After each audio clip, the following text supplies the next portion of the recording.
Hello friends, नमस्कार। स्वागत है आपका यूट्यूब चैनल पर एक अनदर वीडियो।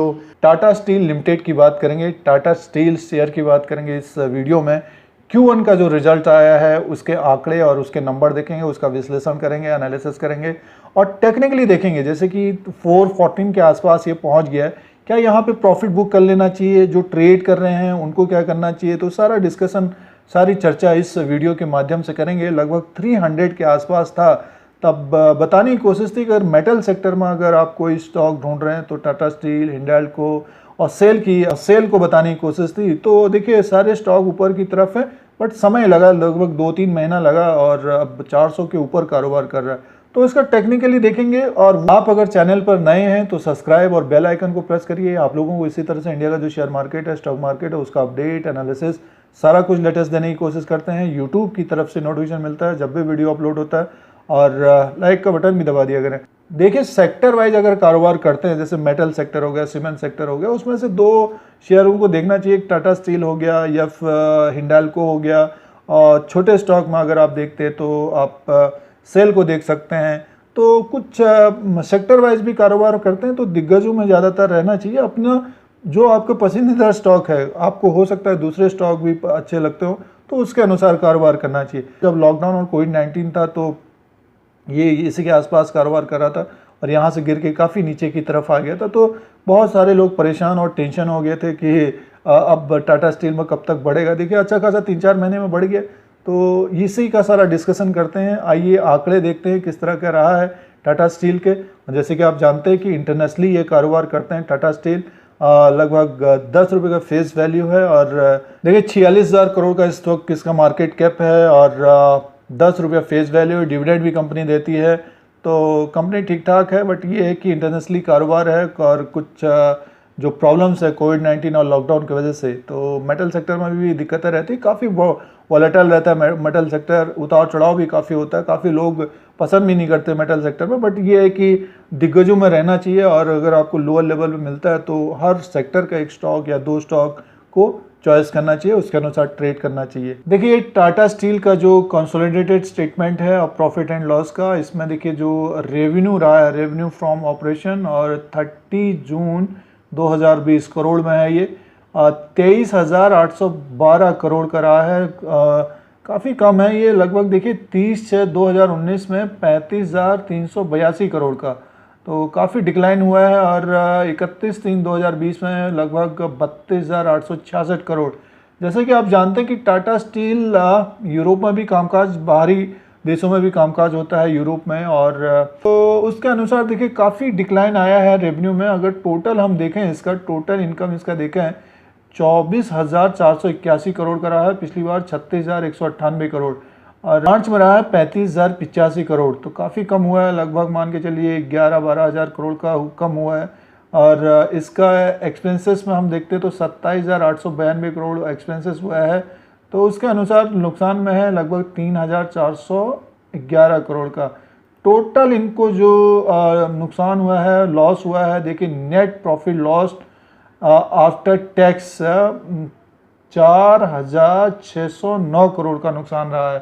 तो Q1 2020 में इसको 4,609 करोड़ का नुकसान रहा है। लॉकडाउन और कोविड-19 का काफ़ी इफेक्ट रहा है। और पिछली बार लगभग 695 करोड़ का प्रॉफिट था, और इसके पहले भी ये नुकसान में था। तो स्टॉक काफ़ी ऊपर के लेवल से गिर के नीचे की तरफ आया था। बट ये कि जब मार्केट बढ़ती है तो जो जिस सेक्टर के दिग्गज होते हैं, तो उसमें से टाटा स्टील, हिंडाल्को और जो मेटल सेक्टर में कामकाज करते हैं तो वो तेज होते हैं। बट ये है कि अब मेटल सेक्टर में काफ़ी उतार चढ़ाव होता है, काफ़ी वॉलिटी होती है। इसका EPS भी कमी होगा, देखिए 39 के आसपास है। तो रेवेन्यू में कम है, नुकसान है, 4,600 करोड़ का नुकसान है टाटा स्टील को। अब इसका जो टेक्निकल एनालिसिस है उसको देखते हैं कि लगभग 413 तक ये पहुंच चुका है। तो लगभग 300 से लोगों को बताने की कोशिश थी, व्यूअर्स को बताने की कोशिश जो मेटल सेक्टर में कामकाज करते हैं। तो बने रहिए। और 2-3 महीने में देखिए जून, जुलाई, अगस्त 3 महीने के अंदर अच्छा खासा रिटर्न दे दिया, लगभग 20 से 25%। तो यहाँ से क्या तेज हो सकता है या फिर गिरावट हो सकती है। तो ये टाटा स्टील लिमिटेड का चार्ट लगाया हुआ है और इस शेयर को देखते हैं। इसमें RSI और मूविंग एवरेज को भी लगाया है। देखिए ये है डेली कैंडल को सबसे पहले देखते हैं। देखिए ये लगातार ऊपर की तरफ गया है। जब मार्केट जो है मार्च में गिरी थी तो इसमें भी गिरावट आई थी। उसके बाद देखिए ये लगभग 300 के आसपास से काफ़ी व्यूअर्स इसमें ऊपर के लेवल में फंस गए थे, तो बताने की कोशिश थी कि इसको होल्ड करना चाहिए टाटा स्टील को। बट ये है कि जो लगभग 2-3 महीना लग गया और लगभग 400 के ऊपर है। आरएसआई है एक तरह से जो लगभग 77 के आसपास है, डेली वाइज के अनुसार बता रहे हैं ये। और हो सकता है कि यहाँ पे आपको एक गिरावट मिले और वो गिरावट रहेगी वो 13 के आसपास चला। अगर 400 को ब्रेक करता है, 400 को ब्रेक करता है ये, तब आपको ये लगभग 380 और 370, तो 370 के आसपास एक अच्छा खासा सपोर्ट हो सकता है। थोड़ा सा बड़ा करते हैं। देखिए यहाँ पे कुछ सेटल हुआ था, यहाँ पे कुछ दिन रहा ये, तो उसके अनुसार हम अगर सपोर्ट देखें इसको 370 के आसपास तक आ सकता है। रिजल्ट में कमी पेशी है, वो एक मान के चलिए कि इस तरह का रिजल्ट रह सकता है। बट ये है कि आने वाले दिनों में ग्रोथ होगी, तो उसके वजह से अगर हम देखें, अगर करेक्ट होता है, मार्केट में गिरावट होती है, टाटा स्टील में अगर गिरावट होती है, तो 370 का एक सपोर्ट होना चाहिए इसको। और उसके बाद हम सपोर्ट देखें तो लगभग 340 के आसपास, तो ये एक सपोर्ट। अब जो प्रॉफिट में बैठे, सपोज आपने 300 में लिया, 350 में लिया, तो बहुत सारे लोग पूछ भी रहे टाटा स्टील क्या लेना चाहिए, तो बताने की कोशिश थी अपने रिस्क के अनुसार लेना चाहिए। बट ये है कि समय लग सकता है कोई भी स्टॉक बढ़ने में। धीरे धीरे देखिए ये सारे जो कैंडल है डेली वाइज के हैं। आज जो ये कैंडल बना हुआ है, ओपन हुआ है 410 पे, यहाँ पे लिख के आ रहा है, देखिए यहाँ पे लिख के आ रहा होगा, आप देखिए ओपन हुआ है 410, हाई बनाया 421 और लो बनाया 409। यानी मीन्स आज का जो इंट्राडे कर रहे हैं आप 409 का स्टॉप लॉस रख लीजिए, या फिर 2 रुपये नीचे जैसे 407 का स्टॉप लॉस रख लीजिए। और ऊपर की तरफ 421 से ऊपर की तरफ जाता है तो फिर और भी ऊपर की तरफ जाता हुआ दिख सकता है। इसने जो हाई किया है लगभग 427 तक हाई किया है, और ब्रोकरेज हाउसेस लगभग इसका 435 और 450 तक का एक टारगेट दे रहे हैं। अब लंबे समय के लिए जैसे मीन्स अगर आपने लिया है तो क्या करना चाहिए, तो एक तरह से 400 का एक स्टॉप लॉस आप रखना चाहिए इसको। 400 के आसपास का स्टॉप लॉस रख लीजिए जो प्रॉफिट में बैठे हुए हैं। ऊपर की तरफ अगर जाता है, जैसे तेज़ी होती है निफ्टी में, हल्की सी तेज़ी होती है, जिस तरह से ग्रोथ बढ़ रही है, तो हम ऊपर का एक टारगेट रखें, 450 तक का एक टारगेट देख रहे हैं। ये मूविंग एवरेज के हिसाब से बता रहा है। जब लॉकडाउन और कोविड-19 हुआ था तो आप ये देखिए ये मार्च के मंथ से गिरा था लगभग 400 के आसपास। बहुत लोग उस वक्त परेशान हो गए थे, तो टेंशन बढ़ गई थी लोगों की, ये अब लगभग देखिए काफ़ी नीचे की तरफ 248, तो उस वक्त तो सारे लोगों का पोर्टफोलियो काफ़ी नीचे की तरफ आ गया था। बट देखिए एक महीने में गिरा, हर कोई स्टॉक एक महीने में, निफ्टी भी एक महीने में गिरा था। बट देखिए कितना समय, 1 2 3 4, देखिए 3-4 महीने लग गए लगभग बढ़ने में, तब जाके ऊपर की तरफ 400 के ऊपर की तरफ कारोबार कर रहा है। तो ऊपर का एक टारगेट 450 और 445 का रखिए। और उसके ऊपर अगर हम देखें ये 510 का दिखा रहा है, तो उसी के अनुसार देखिए अभी 5-10 क्योंकि नुकसान है Q1 में।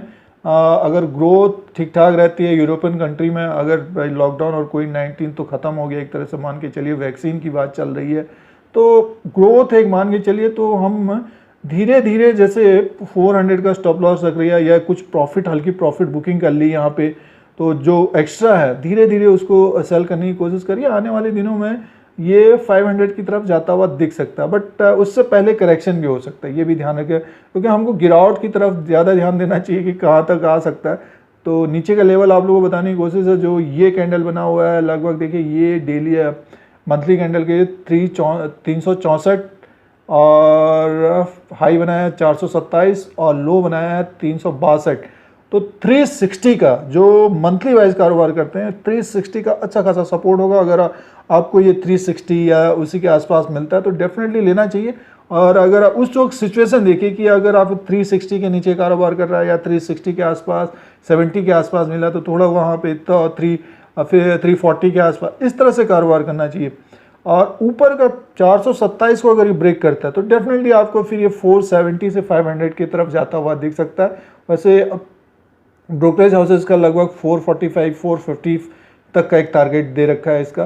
तो दोस्तों ये मंथली कैंडल्स हैं, अगर हम RSI को देखें तो 48 के आसपास है।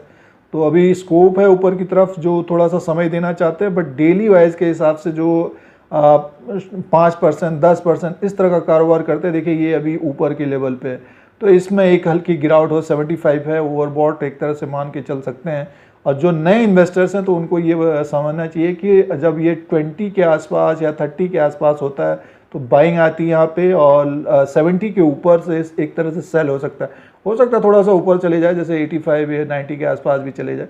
तो वैसे इसका रिकॉर्ड रहा है लगभग, हाँ यस 70 के आसपास से फिर इसमें गिरावट रही है। तो इसमें अब प्रॉफिट बुक कर लेना चाहिए, इसमें हल्का सा प्रॉफिट बुक कर लेना चाहिए। 400 का स्टॉप लॉस लगाइए, सबसे बेटर ये है।